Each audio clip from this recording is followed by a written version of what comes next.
जी नाज़रीन, इस वक्त हमारे साथ मौजूद हैं आशीष सिंह साहब। एबीपी न्यूज़ से इनका ताल्लुक़ है। आप एससीओ कॉन्फ्रेंस की कवरेज के लिए इस्लामाबाद आए हुए हैं। इनसे हम कुछ बात करेंगे कि इनको इस्लामाबाद आकर कैसा लगा, कॉन्फ्रेंस कैसी चल रही है, उसके बारे में उनके क्या तासुरात हैं। जी आशीष साहब, ये बताइएगा कि पहले तो आपसे एक क्वेश्चन करेंगे, आप इस्लामाबाद आए, क्या आपका ये पहला विज़िट है इस्लामाबाद का या इससे पहले भी आ चुके हैं? नहीं, मैं इस्लामाबाद कई दफ़ा आ चुका हूँ और हमेशा बड़ा अच्छा लगता है। इस बार भी बहुत अच्छा लग रहा है, लोगों से बहुत वार्म रिसेप्शन मिलता है। मेरे यहाँ यार दोस्त भी बहुत हैं और इस बार तो मैंने उनसे भी ज़्यादा नए दोस्त बनाए।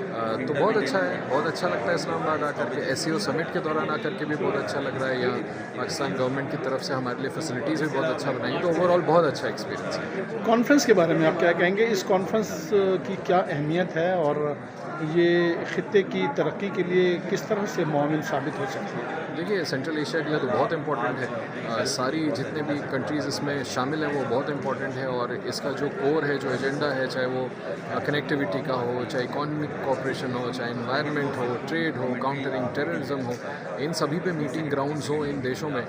तो क्योंकि ये जो सेंट्रल एशिया के देश हैं, अगर मैं इंडिया के पर्सपेक्टिव से बात करूं तो इनके बॉर्डर्स इंडिया के साथ लगे नहीं हुए हैं। तो जब भी एससीओ की समिट होती है, एक बड़ा अच्छा फोरम ये भी मिल जाता है जहां पर आप इनके साथ बायलैटरल एक्सचेंजेस भी कर सकते हैं, चाहे मल्टीलैटरल हो, बायलैटरल हो। मैंने आपको एजेंडाज बताए, हर लिहाज से बहुत इंपॉर्टेंट है और मुझे लगता है कि इसी वजह से ये भी डिसाइड किया गया कि डॉक्टर जयशंकर 10 साल हो गए थे किसी फॉरेन मिनिस्टर को पाकिस्तान विजिट किए, उन्होंने यहाँ विजिट किया, तो अब हम इसका एक पॉजिटिव आउटकम भी एक्सपेक्ट कर रहे हैं।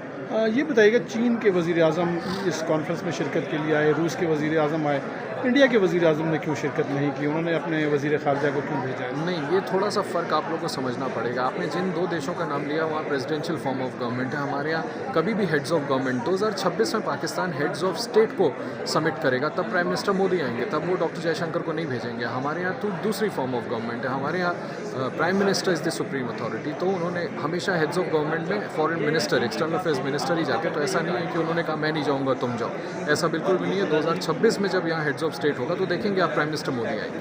आपका आपने जैसे कहा कि तवील अरसे बाद वज़ीर ख़ारजा इंडिया के जो हैं पाकिस्तान आए हैं, इस दौरान हमारे दरमियान रवाबित में बड़ी एक आपको तनाव रहा, कांटेक्ट भी नहीं रहा दोनों कंट्रीज़ में। तो अब आप समझते हैं कि इंडियन फॉरेन मिनिस्टर के यहाँ आने से कोई रवाबित बहाल होंगे?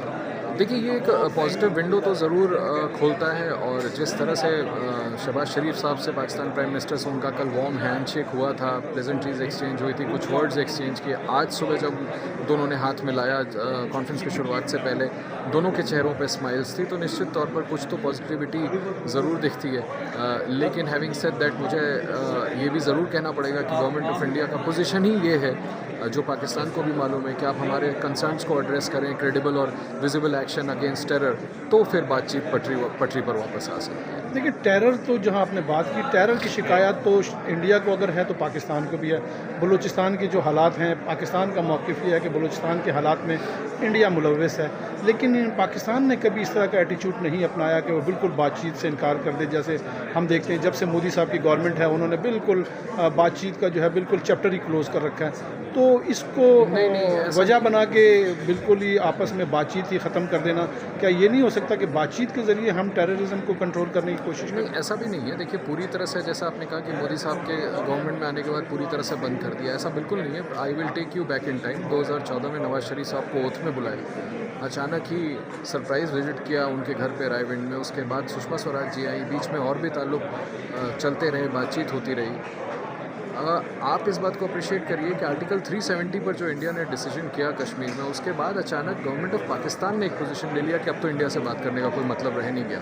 चीज़ें वहाँ से ज़्यादा बिगड़ गई। टेररिज्म पे जो कंसर्न था, यस, उस पर मैं और आप डिबेट कर सकते हैं जर्नलिस्ट के नाते कि उसको थोड़ा सा साइड में रख के आगे बढ़ने की कोशिश की जाए, लेकिन अब मुद्दे और भी ज़्यादा कॉम्प्लेक्स हो गए हैं। इसलिए डिस्पाइट दैट, इन बादलों के बावजूद एक्सटर्नल अफेयर्स मिनिस्टर यहाँ आए और दोनों की बॉडी लैंग्वेज में जो पॉजिटिविटी दिखी है, उससे मैं और आप बतौर सहाफ़ी ये ज़रूर उम्मीद कर सकते हैं, एक्सपेक्ट कर सकते हैं कि हो सकता है कि नेविगेट करने का कोई तरीका दोनों पक्ष सोचें और फिर रिश्ते वापस पे पटरी पे आने की शुरुआत है। आप नहीं समझते कि इस मौके से फ़ायदा उठाते हुए कोई बायलैटरल गुफ्त-ओ-शनीद का कोई सिलसिला होना चाहिए था? इस मौके को इसके लिए जो है वो उसका फ़ायदा उठाया जाता है? देखिए, ऐसा गुंजाइश भारत और पाकिस्तान, इंडिया और पाकिस्तान का रिलेशनशिप ऐसा रहा है कि मैं तकरीबन 2 दशक आया 2 डिकेड से कवर कर रहा हूँ। It's always full of surprises. आप बिल्कुल ठीक कह रहे हैं, एक्सपेक्ट मैं भी कर रहा था, आप भी कर रहे थे कि बायलैटरल हो जाए, कोई पुल असाइड हो जाए। लेकिन जब एक्सटर्नल अफेयर्स मिनिस्टर ने यहाँ आने के पहले ही कह दिया डॉक्टर जयशंकर ने, that too he went on record, उन्होंने कहा कि मैं बायलैटरल बातचीत के लिए नहीं जा रहा हूँ, मल्टीलैटरल, तो फिर वो डिबेट वहाँ ख़त्म हो जाती है। लेकिन अब जो यहाँ पर देखने को मिला, जो दोनों, जैसा मैं बार बार कह रहा हूँ कि दोनों के बीच में जिस तरह से प्लेजेंट एक्सचेंज ऑफ वर्ड्स, उससे लगता है कि आज नहीं तो कल, कल नहीं तो परसों हो सकता है कि कहीं बैक चैनल ये बात चल रही हो, इस बात की गुंजाइश ढूंढी जाए कि दोबारा से बातचीत को शुरू किया जाए। अच्छा, यहाँ अब आप आए हैं, अब यहाँ आके आपको पाकिस्तान में माहौल कैसा लग रहा है? पाकिस्तान में माहौल बहुत अच्छा लग रहा है, और पहले भी मैंने आपसे कहा शुरुआत में ही कि हमेशा मुझे बहुत अच्छा लगता है। यहाँ पर बहुत अच्छे लोग हैं, एक ही तरह की ज़बान हम बोलते हैं, एक ही तरह का खाना खाते हैं, एक ही तरह की हमारी सोच है, एक तरह के लोग हैं, तो मिलना मिलाना भी बहुत अच्छा लगता है। और यहाँ आकर के बहुत प्यार मिलता है, बहुत अच्छा रिसेप्शन मिलता है, दोस्त हाथों हाथ लेते हैं हमें। तो मेरा पहले का एक्सपीरियंस भी हमेशा अच्छा रहा और इस दफ़ा भी बहुत अच्छा लग रहा है। ये सवाल मैंने दोबारा आपसे इसलिए किया कि इंडियन मीडिया में हम देखते हैं कि पाकिस्तान के बारे में बहुत नेगेटिव प्रोपेगेंडा होता है, और ये प्रोपेगेंडा बाज़ औक़ात जो है ना बिल्कुल हक़ाइक़ के मुताबिक नहीं होता। तो आप अब जो इम्प्रेशन लेके जाएंगे, एक तो ये बताइएगा कि इंडियन मीडिया में नेगेटिव प्रोपेगेंडे की क्या वजह है?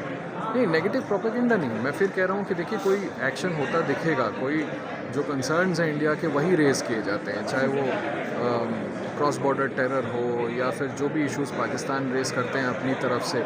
अगर चीज़ों को ठीक करना है वाया मीडिया या फिर वाया पॉलिटिकल इस्टेब्लिशमेंट्स, तो ये ओनस जो है ना, ये हम और आप अपने पर ना लें। हम तो सिर्फ चीज़ों को रिपोर्ट करते हैं। ये काम है जो हुकूमत में बैठे लोग हैं, जो डिप्लोमेसी चला रहे हैं, उन लोगों को बीच का रास्ता नेविगेट करके निकालना है। जब वो आपस में लड़ रहे हैं तो हम और आप कहाँ से गुनहगार हैं? नहीं, लेकिन ये है कि मतलब ख़ास तौर पे आपका जो सोशल मीडिया है, यूट्यूब चैनल्स हैं, आपके यूट्यूबर्स हैं, मैं ये देखता हूँ, मतलब मुझे ऐसा लगता है कि अगर वो पाकिस्तान के बारे में नेगेटिव प्रोपेगेंडा नहीं करेंगे तो शायद उनका चैनल इतनी जल्दी पॉपुलर नहीं होगा। तो क्या ये एक वजह हो सकती है कि चैनल को पॉपुलर करने के लिए ये एक नैरेटिव बना लिया गया है कि पाकिस्तान तो भूखमरी है, वहाँ पे गुर्बत है, वहाँ पे कर्ज़े मांगता रहता है। ये एक ऐसा अल्फाज है जो हर एंकर वहाँ का अपने चैनल पे बोल रहा होता है। ये एक नैरेटिव ज़रूर है, लेकिन बिल्कुल आप ठीक कह रहे हैं कि इससे हमको आगे निकलना चाहिए। कोशिश ये करनी चाहिए कि ये चीज़ें जो है ना हो, और हम एक दूसरे का बेटर पोर्ट्रेल करें दोनों देशों का। तो आई एग्री विथ यू कि दोनों को रिस्पॉन्सिबली एक्ट करना चाहिए, और हमें दोनों तरफ की जो पॉजिटिव चीज़ें हैं वो दिखाएं तो ज़्यादा बेहतर होगा। आपने यहाँ माहौल देखा तो आप जाके अपने दोस्तों से मिलकर उन्हें ये कहेंगे कि यार ये इस तरह का प्रोपेगेंडा? मैं हमेशा करता हूँ, आगे भी करूँगा। थैंक यू वेरी मच, बहुत अच्छा लगा आपसे बात करके, बहुत शुक्रिया।